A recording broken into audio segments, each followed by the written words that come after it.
Bible में हर वो बात अपने वक्त पर पूरी होती चली जा रही है जो लिखी हुई है। आमीन। फिर समझ लग जाएगी कि बाइबल बदली है कि साड़ी अकल ही बदल गई। बाइबल नहीं बदल सकती, ये हमें बदलती है, जिंदगियों को बदलती है, इंसानों को बदलती है। हालेलुया। कि हमारा जलाली मुस्तकबिल क्या है।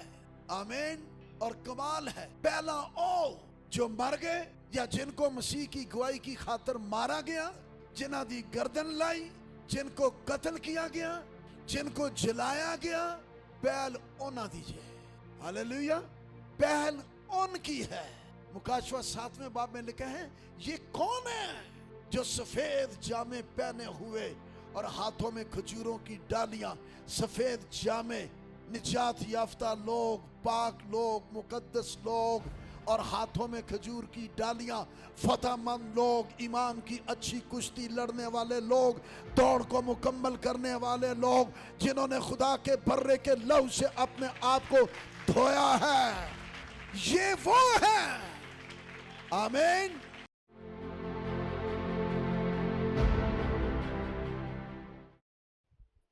बाइबल मुकद्दस में पहला कुरिन्थियों उसका 11वां बाब और उसकी 26वीं आयत।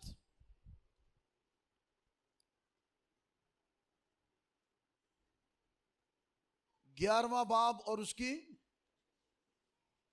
26वीं आयत है।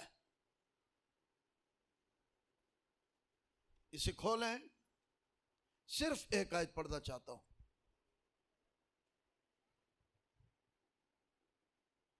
क्योंकि जब कभी तुम ये रोटी खाते और जब कभी तुम ये रोटी खाते। आमीन। जिस वक्त यीशु ने ये कहा ये रोटी, उस दिन से सारी सोच, सारा रुख और तमाम पुराने अहदनामा की कुर्बानियों का मुकाशफा चेंज हो गया। जब ये रोटी कहा, आज हम खुदावंद की मेज में खुदावंद के खून और बदन में शामिल होने वाले हैं। आइए इन सच्चाइयों को अंडरस्टैंड करें। और इस प्याले से पीते हो तो खुदावंद की मौत का इजहार करते हो।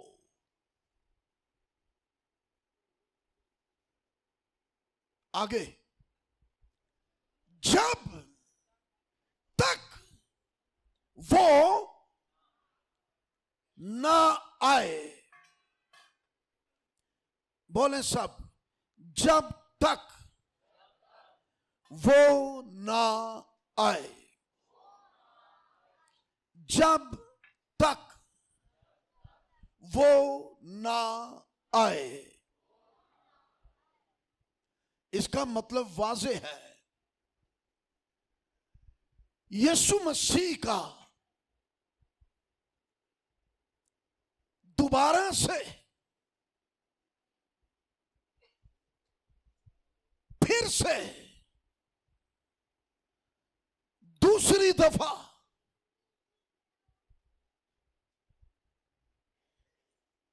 आना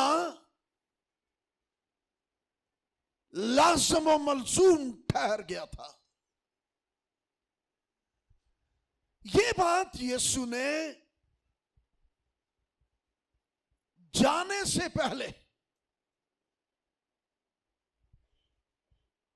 अपने हवारियों को, अपने ईमान लाने वालों को, अपने पैरोकारों को, अपनी पैरवी करने वालों को और गुनाहों के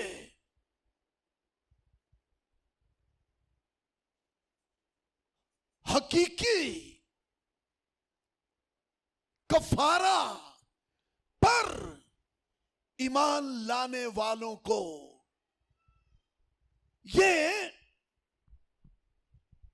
हतमी तौर पर कंफर्म बहुत बड़ी जलाली उम्मीद दे दी। जब तक वो ना आए, ये गवाही पौलुस रसूल दे रहा था।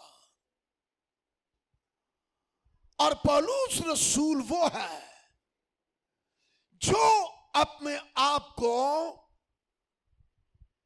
स्पिरिचुअली, रूहानी एतबार से बाकियों की निस्बत अधूरे दिनों की पैदाइश कहता है। पौलुस अपनी गवाही के बायस, अपनी कमिटमेंट के बायस और खुदावंद की खातिर हर नफा की चीज को कूड़ा करकट का ऐलान करने के बायस, हत्ता के यहां तक उसने कहा, मैं मर गया, मैं जिंदा ही ना रहा।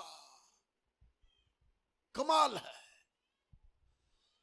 अब जो इस जिस्म में लाइफ है, जिंदगी है, उसका नाम, मजा नहीं आया आपके बोलने का, उसका नाम यीशु है। वो मुझ में है। हालेलुया। दुनिया मेरी तरफ से मर गई और मैं दुनिया के एतबार से कमाल है, कमाल है। सो पौलुस रसूल वो खुदा का बंदा जो किसी के सिखाने की बात नहीं, बल्कि गवाही ये है 23वीं आयत में इसी बाब की, क्योंकि ये बात मसीह मसलूब की मसलूबियत के मुकाशफात के मुताबिक रोटी और शीरा के हवाला से ये बात मुझे वंडरफुल खुदावंद से पहुंची। आमीन। बात तो वही बात है जो खुदावंद से पहुंचे। और ये किस मेयार पर पहुंच चुका था कि खुदावंद से रिसीव कर सके, खुदावंद से ले सके। ये भी तो है, ऐसे नहीं पहुंचे। ये खुद कितना पहुंचा हुआ था उसकी कुर्बत में, उसकी नजदीकी में। खुदा हर एक के साथ बात करना पसंद करता है, हर एक तक पहुंचना चाहता है, पर हर एक में से तलब किस किस की कितनी है। और मैंने जो पहले से बातें बता दी पौलुस रसूल की, उसने पहले ही से जो अपनी जिंदगी की तब्दीली पर पहल कर दी थी ना, वाह, उसकी सारी जिंदगी की आखिरी सांसों तक वही कमिटमेंट थी। हमारे यहां तो चेंज होता रहता है ना, सारी जिंदगी ही हुई सिलसिले च रहने असी, साड़ी तरक्की हुंदी ही नहीं, क्योंकि पौलुस, हालांकि उसके नाम के मायने पता है क्या है? छोटा, वड्डा नहीं सी, वड्डा नहीं सी, छोटा। उसने यही पसंद किया है, छोटा। उससे पहले जो रसूल थे उन्हें सगों मसला बन गया सी कि हम में बड़ा कौन है। जब आप लूका की इंजील के 24वें बाब को पढ़ें, वहां पर भी शायरबानी के बाद में यह मामला शुरू हुआ था। पहले शायरबानी ली, यीशु के खून बदन में शामिल हो गए, मुकाशफात मिल गए, अगों मामला ए बन गया कि साढ़े चो वड्डा कौन है। आप हैरान होंगे कि ये क्या बात कर रहे थे, जद के ऑलरेडी उन्हां विच वड्डा है सी कौन सी? हमारी दुआओं में भी तो यही होता है ना, तूने कहा है जहां मेरे नाम से 2 या 3 इकट्ठे हो मैं उनके, यानी साडे विच भी हो है ते साडे विच भी यही गल आ जाती है, वड्डा कौन है? अरे वड्डा तो ऑलरेडी है।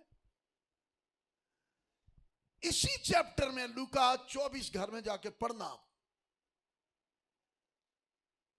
इसी चैप्टर में मैं जरा चेक कर रहा हूं कहीं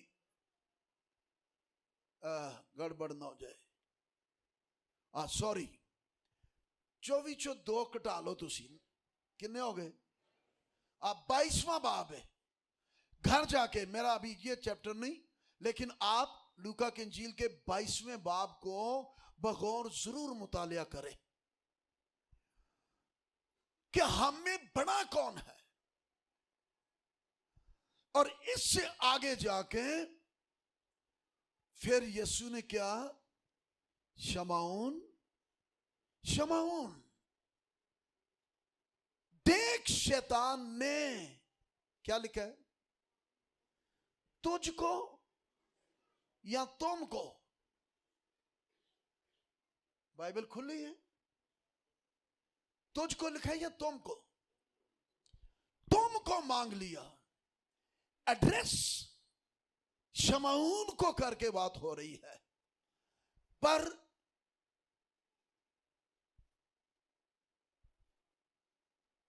आगाज सबको ही कर रहा था।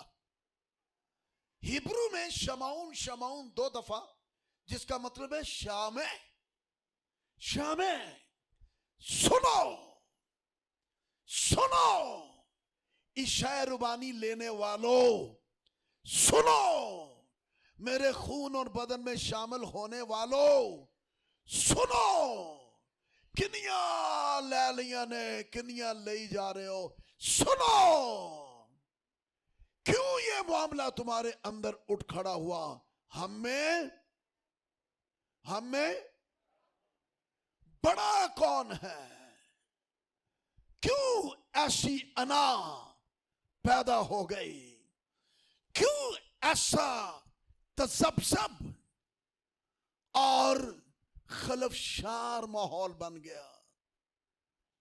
हम में बड़ा कौन है?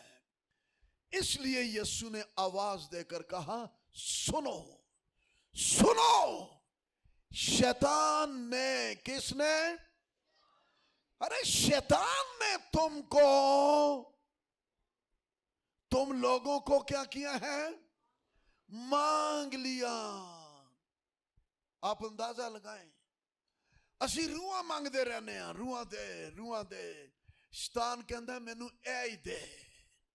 जड़े रूहां मंगण दे ना, इन्हां नूं रूहां मंगण दे, मैनू ए रूहां मंगण वाले चाहिए ने, ए मेरे वाले कर, ये दे मुझे। यीशु कह रहा है वो तुमको मांग रहा है। किस लिए मांग रहा है? ताकि घियों की तरह, अच्छा घियों की तरह फटकना तो अच्छी बात है, इसमें अच्छे मायने हैं। घियों की तरह फटकने का मतलब है ताकि तूड़ी लैदा होए ते दाने। लेकिन समझना यह मांग कौन रहा है? कौन मांग रहा है? तो फिर शैतान होर हिसाब दा मांग रहा है। शैतान जो मांग रहा है वो इसलिए मांग रहा है, यीशु ने क्या कहा? ताकि फटके। क्या करे? सिर्फ फटके। यानी शैतान ने तुमको मांगा है कि तुहानू लताड़े। इब्लीस ने मांगा है ताकि तुमको रोंदे। उन्होंने कोई परवाह टाइटल की है कदों दा है, वो इस ताड़ में है कि इन्हां दे विच ए चीज़ां ने ते मेरे लिए रखना बन गया, मेरे लिए राह सीधी। ए ते इस लायक ही नहीं कि तेरे कहलाए, भावें शहरबानियां लैन ते भावें मुनादियां करन ते भावें दुआवां करन। इनमें रूहानियत नहीं, जिस्मानियत है। इसलिए इब्लीस बड़े वो क्या कहना चाहिए, भरम के साथ डिमांड कर रहा है कि मुझे दे ये, ताकि मैं इन्हें फटकूं, रोंदूं, पामाल करूं। यीशु एग्री है इस बात के लिए? बोले क्या लिखा गया? लेकिन मैंने तेरे लिए कमाल है। साडा जिहड़ा बच बचा हो जाता है ना, पता नहीं महीने च, हफ्ते च, साल च किन्नी वारी असी की कुछ होंदे रहने हैं, करते रहने हैं। लेकिन फिर असी ओदे घर च, ओदी हजूरी च, ओदी कुर्बत च आ जाने हैं। ये साडा बचावा साडी अपनी किसी वजह नाल नहीं है। ये लिखा है क्योंकि मैंने तेरे लिए दुआ की है कि तेरा ईमान जाता ना रहे। और स्टिल किसी को पता है कि यीशु आज तक दुआ कर रहा है? कर रहे हैं जी? यीशु आज तक दुआ कर रहा है। इब्रानियों 7वें बाब की 24वीं आयत में लिखा हुआ है कि वो हमारी शफात के लिए, हमारी शफात के लिए अब तक क्या है? जिंदा है। वो अभी भी, इस वक्त भी हम में से हर एक एक के लिए, बोलिए क्या कर रहा है? दुआ, दुआ, दुआ। 24 बाब 24वीं आयत, 25वीं आयत, 7वां बाब लिखा है, इसीलिए जो उसके वसीला से खुदा के पास आते हैं वो उन्हें पूरी पूरी निजात दे सकता है, क्योंकि वो उनकी शफात के लिए हमेशा जिंदा है। बहुत बड़ी बात है ये। कितने लोग हैं जो कितने अपने बानियाने मज़ाहिब और अपने गुरुओं और अपने पीरों पर ईमान रखने वाले, वो चले गए, मर गए, खत्म हो गए, दफन हो गए, और किसी के रेफरेंस से ऐसी कोई बात नहीं है कि वो अपने मुरीदों के लिए दुआ कर रहे हैं। लेकिन एक है जो अपनी कलीसिया के लिए अपने खादमों के लिए, उनके घरानों के लिए स्टिल वो दुआ कर रहा है। और क्या दुआ कर रहे हैं? वो हम में से किसी की भी हलाकत नहीं चाहता, हर एक की बहाली चाहता है। आमीन, आमीन। सो ये बात मुकद्दस पौलुस रसूल ने जब कही कि ये बात मुझे खुदावंद से पहुंची है और मैंने तुमको भी पहुंचा दी है, सो वो सारा रेविलेशन जो उसे मिला है खुदावंद की तरफ से, यहां पर 26वीं आयत में उसने बड़ी बात है जो आज हमारे सीखने के लिए है। क्योंकि जब कभी तुम ये रोटी खाते और इस प्याले में से पीते हो तो खुदावंद की मौत का इजहार करते हो। आमीन। पहली बात, खुदावंद की मौत है जिसने मौत को शिकस्त दे दी है। आमीन। खुदावंद की मौत है जिसके लिए लफ्ज ग्रीक में नेक्रोस इस्तेमाल हुआ है, और मां सिवाय यीशु के बाकियों के लिए मावत। मावत का मतलब है मरना और मर के मरा रहना, लेकिन नेक्रोस सिर्फ यीशु मसीह के रेफरेंस से है जो मरकर अपने कहने के मुताबिक जी उठा है। इब्लीस को अगर किसी मौत से फर्क पड़ता है तो वो सिर्फ और सिर्फ यीशु मसीह की मौत से, क्योंकि यीशु मसीह की मौत वो सारी दुनिया के गुनाहों के लिए कफारा है। आमीन। इसलिए लिखा है जब कभी तुम ये खाते और पीते हो तो खुदावंद की मौत का इजहार करते हो, यानी खुदावंद ने जो हमारे लिए कफारा दिया है उसका इजहार करते हो। हालेलुया। लिहाजा ये इजहार जो है, कब तक, इस पॉइंट पे आए, कब तक ये इजहार, क्या लिखा है? जब तक वो ना आए। सो ये कंफर्म यीशु ने आना है। पिछले दिनों हम कुछ खादम इस बात पे गौर कर रहे थे कि आज बहुत ज्यादा लोग भी पसंद करते हैं और खादम भी लोगों की पसंद के मुताबिक प्रीच करते हैं, और वो है प्रॉस्पेरिटी गॉस्पल। सिर्फ उन्होंने खुशहालियां चाहिए ने, उन्होंने अपने मतलब दियां दुआवां चाहिए ने, उन्होंने मतलब दा कलाम होना चाहिए, फिर बहुत खुश ने, फिर खिले ने, अज ही ना मतलब दी गल। लेकिन अफसोसनाक ये है कि कलीसिया यीशु मसीह के दोबारा वापिस आने को भूली हुई है। वो कैसे? क्योंकि वो उसके आने की जिस तौर से तैयारी की बेदारी होनी चाहिए वो नहीं है। सो आज की ईशा रुबानी में फोकस इस बात पर है, जब तक वो ना आए कलीसिया और कलीसिया का एक एक फर्द अवेयर रहे और प्रिपेयर रहे। यीशु आने वाला है, और कब आने वाला है? जल्द आने वाला है। क्या वाकई हम संजीदा हैं?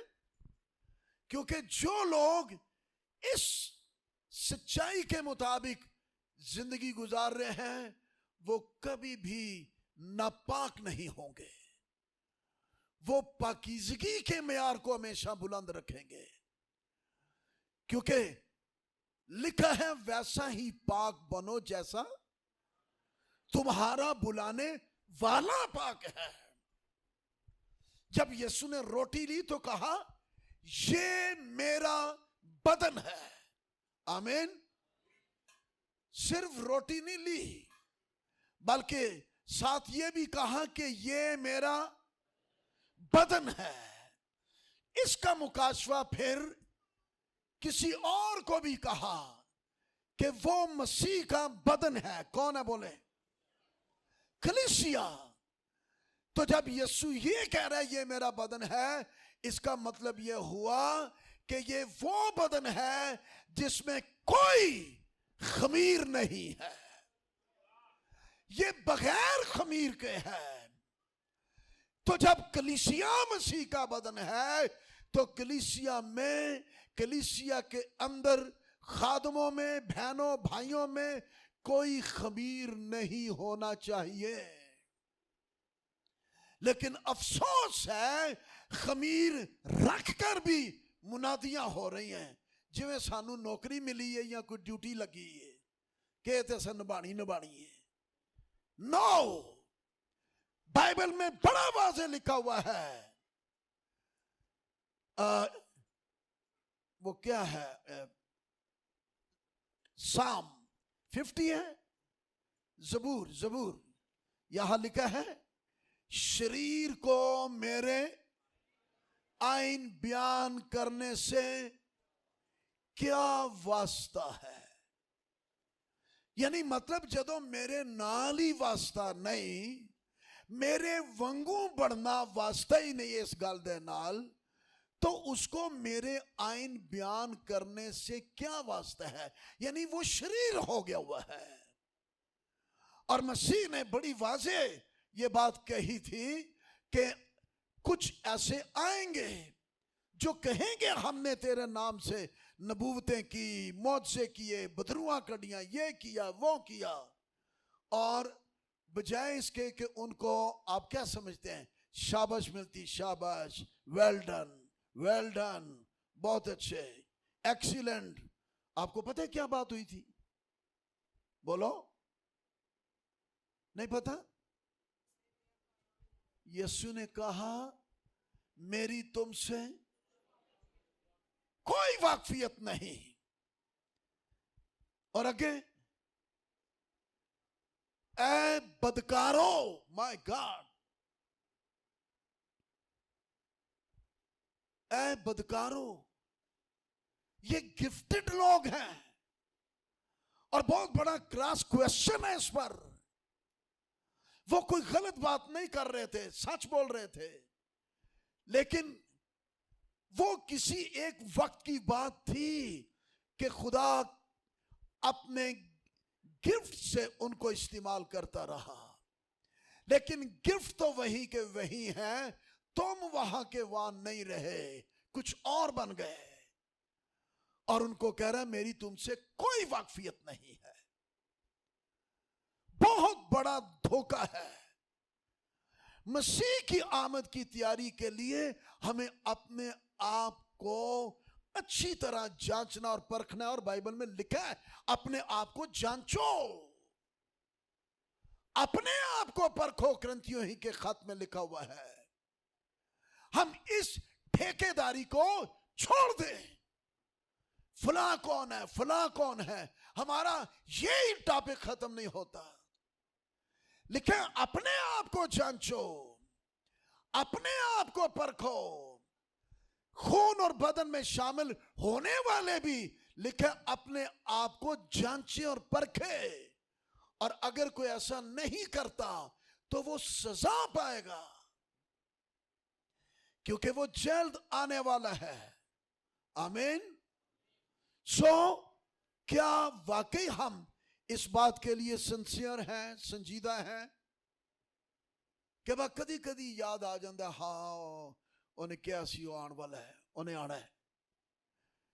क्या उसके आने के लिए हम प्रिपेयर हैं? लिसन, आमदे सानी अचानक होगी, लेकिन तैयारी अचानक नहीं होनी। तैयारी के लिए पहले से। सो आज की इस शहरवानी में शामिल होने के लिए बी केयरफुल। जब तक वो ना आए, ये तब तक है, तब तक असा इथे नहीं बातें करते रहना। हमने इबादतें करते करते ही उस जगह पहुंच जाना है जहां वो आप है। आमीन। फिर वहां पर हमारी हर एक्टिविटी में तैयारी सेकंड कमिंग ऑफ क्राइस्ट के खास पैकेज के लिए, जिसका मतलब रैप्चर। बाइबल मुकद्दस की नबूवतों की तकमील और आमदे सानी के निशानात के मुताबिक, इस जुमले को अंडरस्टैंड करें, बाइबल मुकद्दस की नबूवतों की तकमील और आमदे सानी के निशानात के मुताबिक आमदे सानी किस कदर करीब है या कब होने वाली है, अकॉर्डिंग टू बाइबल इसे समझना है। बहुत बड़ी लापरवाही होगी, गुमराही होगी, अगर हम अपने सारे कामों के लिए सरगर्म हैं लेकिन सेकंड कमिंग ऑफ क्राइस्ट बिलखसूस रैप्चर के लिए हम प्रिपेयर नहीं है, हम इसके लिए सेंसिटिव नहीं है। यही बड़ी बरगश्तगी है। बरगश्तगी का ये खुल्लम खुला सबूत है। और इशारवानी में हम शामिल होते हैं। एनी रेगुलरिटी चर्च दी हर इतवार नहीं होंदी, कईयां दी जिन्नी इशारवानी वाले दिन होंदी है कि खुरे वलीमा में अज उस दिन सानू बाना ही मुश्किल होंदा है, कदी अगे करने कदी पिछे करने। होना तो चाहिए हर इतवार नूं, लेकिन इशारवानी के लिए हम इतने सरगर्म होते हैं। हालांकि इशारवानी से पहले के जितने तालीमी सेशंस गुजर गए वो हमें तैयार कर रहे होते हैं कि हम खुदावंद की मेज के पास आ सके। अब पता नहीं मैं क्या कहूंगा ऐसों के लिए जड़े 3 इतवार महीने दे छुट्टी ते इशारवानी वाले दिन कंफर्म बड़ी बेदारी नाल अगे। ये तो बड़ा हसास मामला है। ये तो लिखा है कि खुदावंद की रोटी को खाने और उसके प्याले में से पीने के वक्त अपने आप को जांचें, परखें। तो ये एक ही वक्त में कैसे हो जाएगा? इसलिए लिखा है कि जमा होने से बाज ना आओ। वो हर रोज इकट्ठे होते हैं, निफाकत रखते हैं। तो अब यहां हर रोज तो नहीं, लेकिन हर इतवार तो होना ही चाहिए, ताकि असल जो टारगेट है वो रैप्चर की प्रिपरेशन के लिए है, ताकि उसके लिए नबूवतों की तकमील भी तकरीबन होती चली जा रही है और काफी हद तक हो चुकी है। और आमदे सानी के निशानात भी तकरीबन तकमील को पहुंच चुके हैं, कुछ रह गए हैं। इसका मतलब यह हुआ कि हम वाकई एंडिंग टाइम पर गुजर रहे हैं। कलीसिया और कलीसिया ही अगर होश में नहीं है, जबकि सेकंड कमिंग ऑफ क्राइस्ट का पहला हिस्सा जो है वो कलीसिया की तैयारी के लिए, उसकी बेदारी के लिए है, क्योंकि वो कलीसिया के लिए है। सो हम भूले नहीं। खुदा आपको बरकत दे। आपके जो भी प्लान्स हैं, ब्याह, शादियां, कारोबार, गलत ना सिर्फ करो ना ब्याह शादी को गलत करके बैठ आमदे सानी जे नेड़े लगी है ना। मतलब जायज जायज जायज जायज काम कलाम दे मुताबिक है, ठीक है। मतलब वो भी नहीं जिदा जिंदा वे ते उन्हों ही दूजा बंदा हाथ पावे कि चलो मैं नेकी कर रहा। ना ना ना ना ना, बाइबल में ज़नाकारी है ये व्याह नहीं जे। इनू कभी भी ना कोई कवे दूजा व्याह है, ये ज़ना है।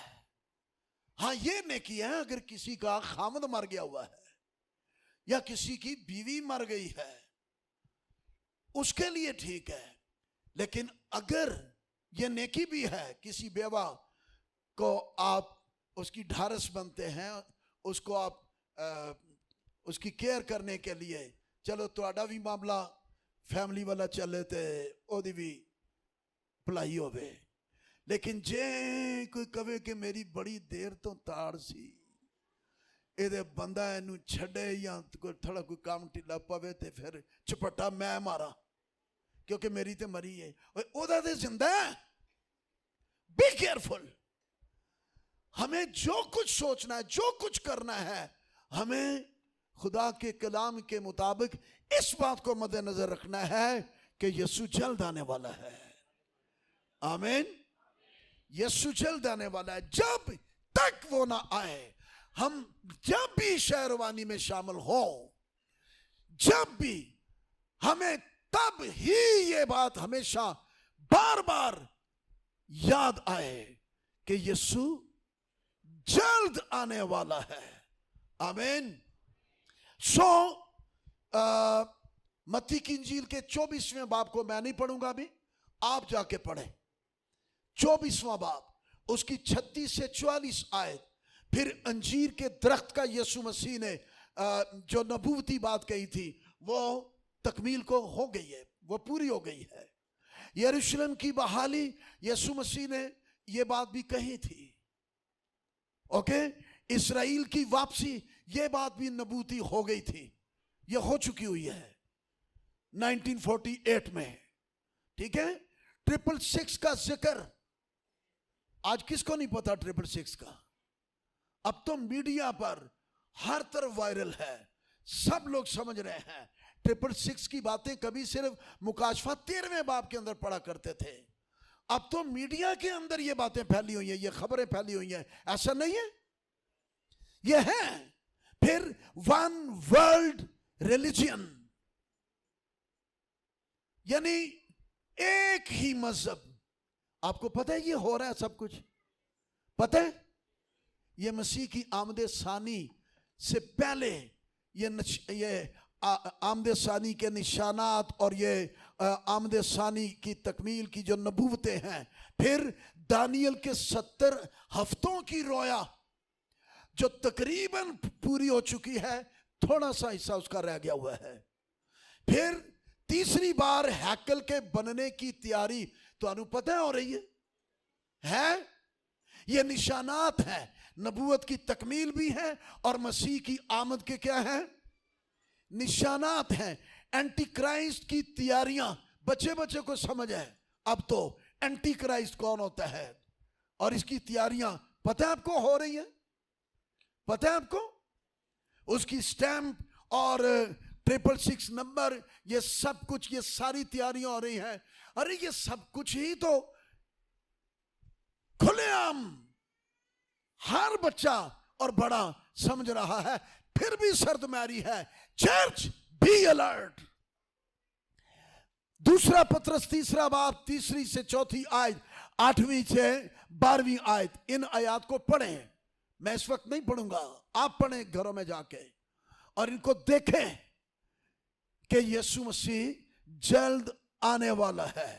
मुकाशफा 22 बाब और उसकी 12वीं आयत, खुदावंद यीशु मसीह ने आज खुद कहा, ये आखिरी नबूवती किताब है मुकाशफा की, कि मैं जल्द आने वाला हूं। और ये कहना जल्द लोग जल्द को जल्दी से समझे ही नहीं, लोग जल्द को जल्दी से गलत इंटरप्रिटेशन कर देते हैं कि जी उन्हें क्या सी जल्द आ लेते कि जल्द वो आया ही नहीं।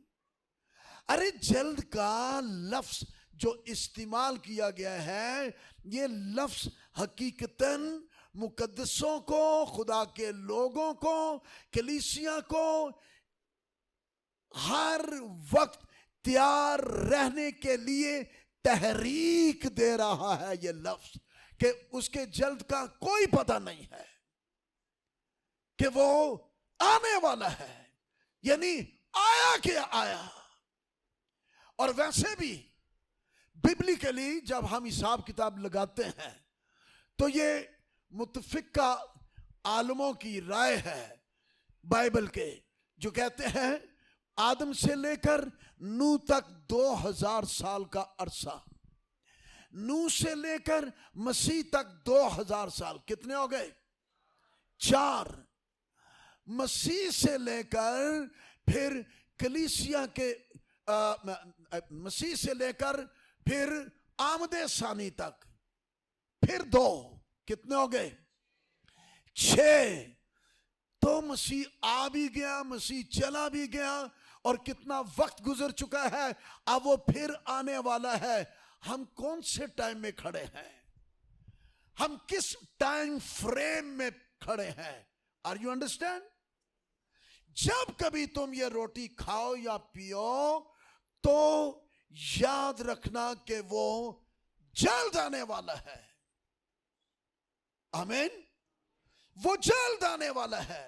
सो हमें इसके लिए प्रिपेयर होना है। नए अहदनामा की तालीमात के मुताबिक कलीसिया को अगली बात कैसे मसीह की दूसरी आमद के लिए तैयार होना है या तैयार होना चाहिए।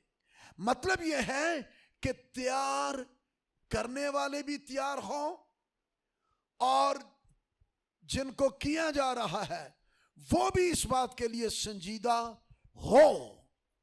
लफ्ज रैप्चर, 2 लफ्ज हैं। रैप्चर ये क्या है, और फिर एक बड़ी बात सेकंड कमिंग। सेकंड कमिंग और रैप्चर में, इन दोनों में फर्क है। रैप्चर जो है ये सिर्फ मुकद्दसीन के लिए, यीशु के लहू से खरीदे हुओं के लिए, यीशु पर ईमान लाने वालों के लिए लफ्ज इस्तेमाल हुआ है। रैप्चर कलीसिया के उठाए जाने के लिए, यानी आसमान पर मुस्तकिल रिफाकत में ले जाने के लिए यीशु जल्द आने वाला है और अपनी कलीसिया को साथ ले जाने वाला है। अंग्रेजी लफ्ज रैप्चर जो इस्तेमाल हुआ है, यह लफ्ज लातीनी जुबान के लफ्ज रैप्चू, क्या बोला?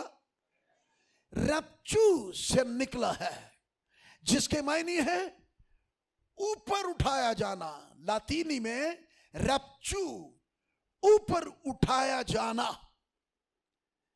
इंग्लिश में रैप्चर है, लेकिन लातीनी में रैप्चू काट अप, मुकद्दसों का उठाया जाना। हूबहू उसी तरह जैसे यीशु मसीह आसमानों पर गया है। आमीन। सो आए मसीह की इस इशा रुबानी की याद में आज इस सच्चाई को फिर संजीदगी के साथ हम याद करें और अपने आप को प्रिपेयर करें। आमीन। फिर एक और लफ्ज ग्रीक में हारपाजो, बोले हारपाजो, इसका मतलब यह है ऊपर उठाया जाना। और इसके लिए पहला थिस्सलुनीकियों 4 बाब और उसकी 16वीं से 17वीं आयत। पहला थिस्सलुनीकियों, ये पढ़ी लूं मैं, उसका 4 बाब और उसकी 16वीं से 17वीं लिखा है, क्योंकि खुदावंद खुद आसमान से ललकार और मुकर्रब फरिश्ता की आवाज और खुदा के नरसिंगे के साथ उतर आएगा, और पहले तो वो जो मसीह में मुए जी उठेंगे। आमीन। ते मसीह च मुए क्या मतलब है इसका? मसीह में मुए, मसीह में मुए यानी जो मसीह में जिंदगी गुजारते गुजारते और उसकी तालीम के मुताबिक चलते चलते वक्त आया वो इस बदन से निकले। मुए का मतलब रूह और बदन की जुदाई या इंतहाई अंदरूनी इंसान का बदन से निकलना। जितने मसीह में मुए यानी मसीह में होते हुए इस बदन से निकले, ओके, वो जी उठेंगे, और फिर हम जो जिंदा बाकी होंगे क्या होगा? उनके साथ बादलों पर उठाए जाएंगे ताकि हवा में खुदावंद का क्या करें? इस्तिकबाल करें। ये रैप्चर है, ये सेकंड कमिंग का वो हिस्सा नहीं है जिसके लिए लिखा है कि हर आंख उसको देखेगी। यहां हर आंख नहीं उसको देखेगी, यहां सिर्फ चर्च की बात है, सिर्फ कलीसिया है, और दाएं बाएं खबर ही नहीं होगी। खबरां उदों छपन गिया जदों कब्रां खाली, कब्रिस्तान खाली। पायलट बिलीवर, कोई पायलट बिलीवर है वो जहाज से गायब, फिर खबरां छपन गिया। ट्रेन से वो ड्राइवर गायब, गाड़ी में से फैमिली गायब, गाड़ी चलती चलती जा कहां लगी, फिर अगले दिन सुर्खियां लगेंगी और खबरें छपेंगी कि ये क्या हुआ है। ते जड़ा ना तैयार होया लेकिन इस तालीम दा उन्होंने पता होएगा ते ओ फिर बाद चों रोला पाणगे ते दसणगे कि ऐ होया, ये बाइबल के मुताबिक हुआ है। और जो कहते हैं बाइबल बदल गया, उदों पता लग जाएगा कि बाइबल में हर वो बात अपने वक्त पर पूरी होती चली जा रही है जो लिखी हुई है। आमीन। फिर समझ लग जाएगी कि बाइबल बदली है, कि साड़ी अकल ही बदल गई है। बाइबल नहीं बदल सकती, ये हमें बदलती है, जिंदगियों को बदलती है, इंसानों को बदलती है। हालेलुया। फिर ये हकीकी कलीसिया की बड़ी जलाली उम्मीद है। इन्हू सुन के तुहाडे अंदर जोश आना चाहिए। ए सनाटा सनाटा जड़ा ना, ये मैनू कोई गड़बड़ लग रही है, चेहरे कुछ है ना, ते मतलब खिल जाना चाहिए, खुशी कि कलीसिया की जलाली उम्मीद क्या है। कई सोचियो ही पै गए ने कि अज की कलाम होने दिया है ना, लेकिन नारे जोश कि हमारा जलाली मुस्तकबिल क्या है। आमीन। और कमाल है, पहला ओ जो मर गए या जिनको मसीह की गवाही की खातर मारा गया, जिन्हां दी गर्दन लाई, जिनको कत्ल किया गया, जिनको जलाया गया, पहल उन्हां दी जे। हालेलुया। पहल उनकी है। मुकाशवा 7वें बाब में लिखा है, ये कौन है जो सफेद जामे पहने हुए और हाथों में खजूरों की डालियां। सफेद जामे निजात याफ्ता लोग, पाक लोग, मुकद्दस लोग, और हाथों में खजूर की डालियां फतहमंद लोग, ईमान की अच्छी कुश्ती लड़ने वाले लोग, दौड़ को मुकम्मल करने वाले लोग, जिन्होंने खुदा के बर्रे के लहू से अपने आप को धोया है। ये वो है। आमीन, आमीन, आमीन, आमीन। ये वो है। एओ नहीं जड़े सिर्फ शायर बनी ही लै रहे ने। नो, जो इस ईमान और जलाली उम्मीद के साथ लेते हैं कि हमारा मुस्तकबिल जला ली है। हालेलुया। यूहन्ना 14वें बाब में बड़ा वाज़े यीशु मसीह ने कहा, जदों शागिर्दां दे कोई दिल घबराए तो यीशु ने कहा तुम्हारा दिल ना घबराए, मैं जाता हूं ताकि तुम्हारे लिए, आमीन, उस जगह का भी ध्यान रखना है। लोग थले दी जगह दे लिए लड़ लड़ मरन डे ने ते एक दूजे नूं वड्डन टुकन डे ने। ओ गॉड लिसन, जिस चीज को आप अपने साथ ही नहीं ले जा सकते उसके लिए लड़ना मरना क्या है? कुछ लेके जा सकते हो? हाँ, भावें कितना बड़ा कारोबार है, आज ही रात तेरी जान तुझसे, उन्हें उमरां दियां रोटियां ला लियां अपनियां, कहंदा खा और पी चैन से रह, सारी जिंदगी उमरां दियां रोटियां, इन्ना नहीं पता उम्र ते कट गई है। और आवाज आई, ए नादान, आज ही रात तेरी जान तुझसे, ते तैयारी अगर पहले ही होवे ते अच्छा कि नहीं जी? यस, वो सारियां कोठड़ियां छोटियां सारा कारोबार उथे ही रह गया। बी केयरफुल, हमें मसीह की आमद के लिए बहुत कॉन्शियस होना है, सेंसिटिव होना है, प्रिपेयर होना है, केयरफुल होना है। इसको महज कोई एक मजमून न समझें, यह खुदावंद का नरसिंगा है। और नरसिंगे का मतलब यह होता था बजाने का, कूच करने की तैयारी करो, मुंतकिल होना है। जब नरसिंगा बजता था, कूच, आमीन। सो आज की तालीम को इस तरह से आप समझें। सो रैप्चर, पहला कुरिन्थियों 15वां बाब 51 से 52, मैं आयात दे रहा हूं आपको, पढ़ने का टाइम कम है, अभी हम शेरवानी की तरफ जाने वाले हैं। आप नोट करें, अपने घर में जाके इनको पढ़ें। पौलुस कह रहे हैं भेद की बात, हम सब तो नहीं सोएंगे मगर सब बदल जाएंगे। और ये वंडरफुल वंडरफुल लिखे, एक दम में,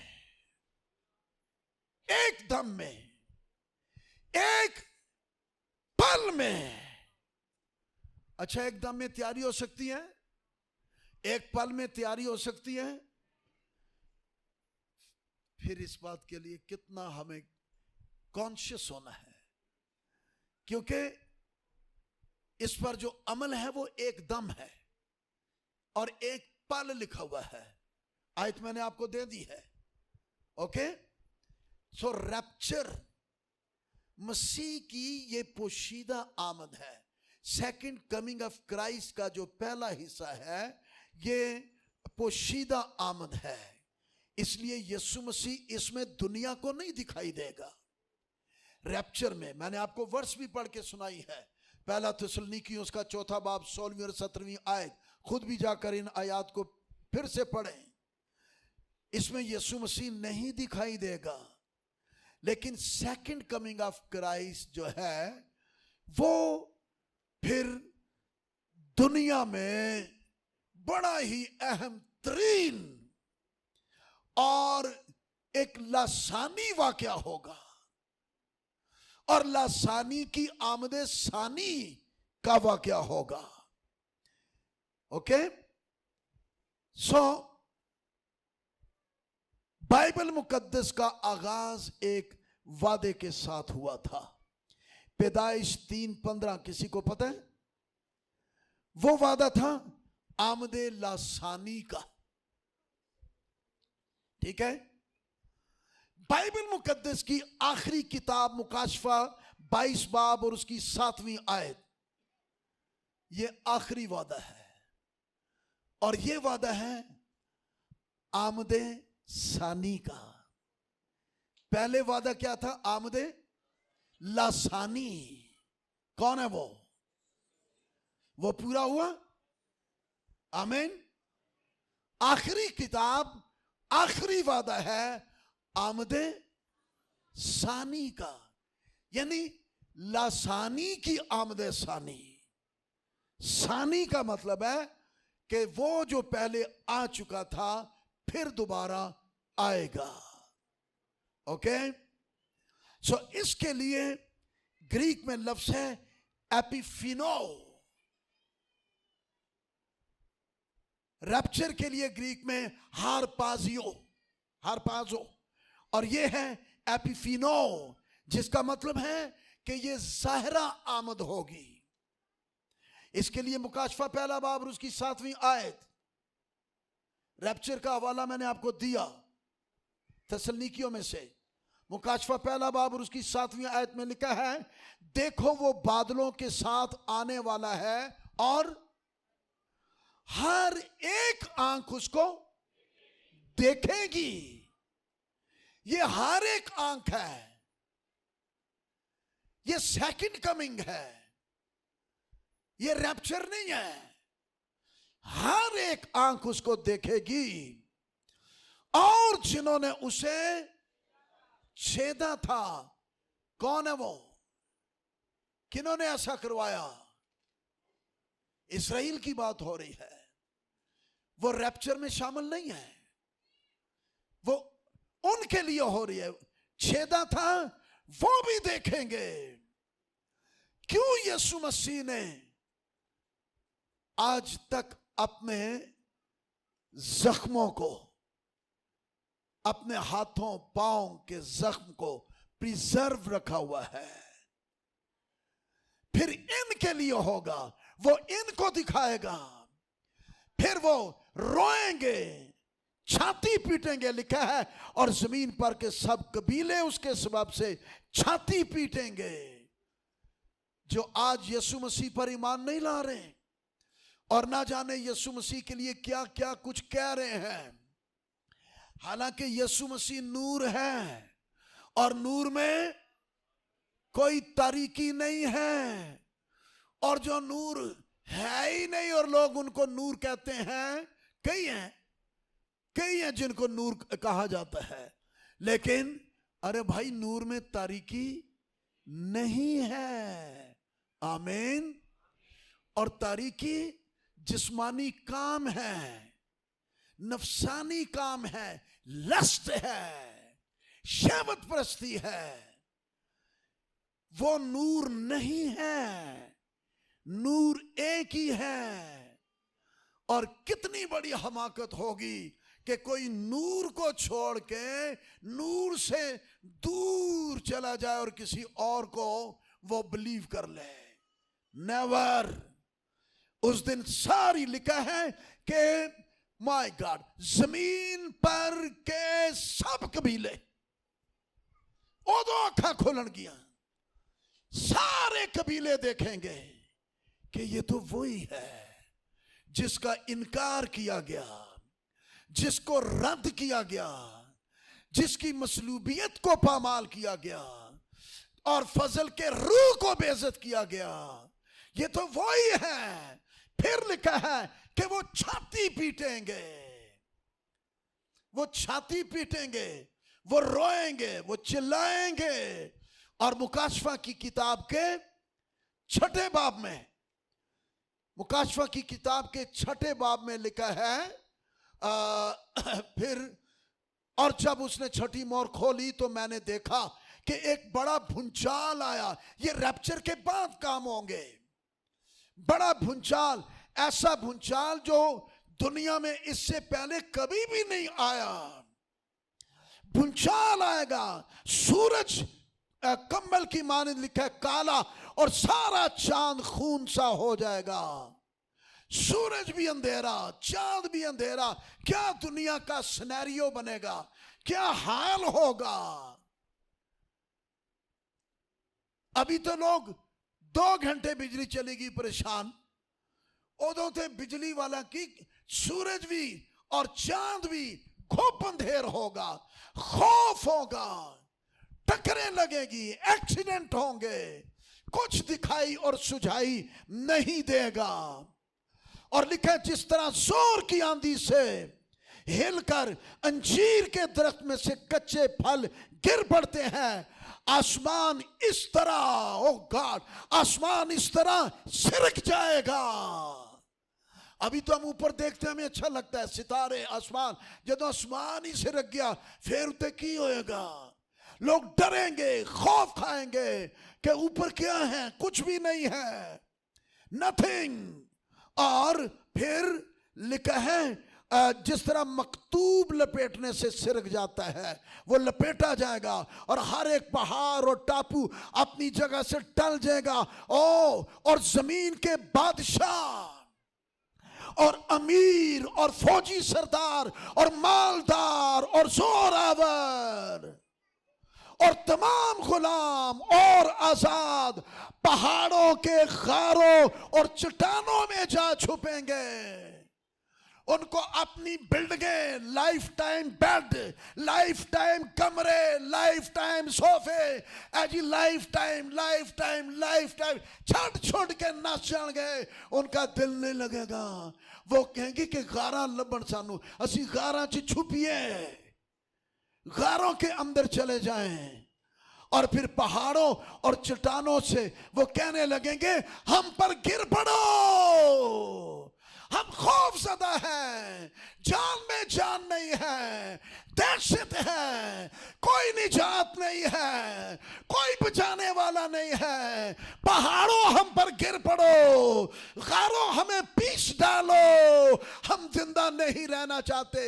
ये बादशाह कहेंगे, ये अमीर कहेंगे, ये मालदार कहेंगे।